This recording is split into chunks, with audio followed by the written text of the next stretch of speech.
ముఖ్యంగా ఇప్పుడు ఆయన యాక్టివ్ ఉండు, వాళ్ళ నాయన పిట్టల దూరం అంటే ఎట్లా రిటైర్ అయిపోయి ఫామ్ హౌస్ నుండి ఎక్కువ బయట తిరుగుతలేడు. ఓన్లీ తుపాకి రాముడు ఒక్కడే అగ్రెసివ్గా ఉండు కాబట్టి తుపాకి రాముడికి క్వశ్చన్ అడుగుతున్నాను. తెలంగాణ ప్రజలకు మీరు ఈ రజతోత్సవాలు టిఆర్ఎస్ తెలంగాణ రాష్ట్రీయ సమితికి చేస్తుర్రా, భారతీయ రాష్ట్రీయ సమితికి చేస్తుర్రా?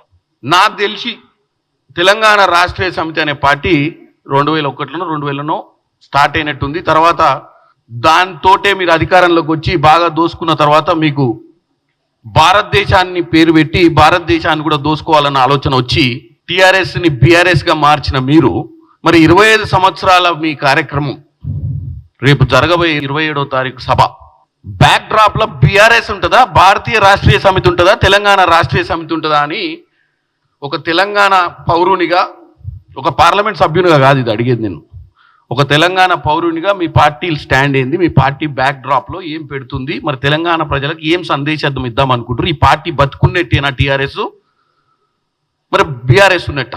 కేటీఆర్ గారు జరగబోయే ప్రచారంలో మరి దానికి కూడా సమాధానం చెప్పాలి.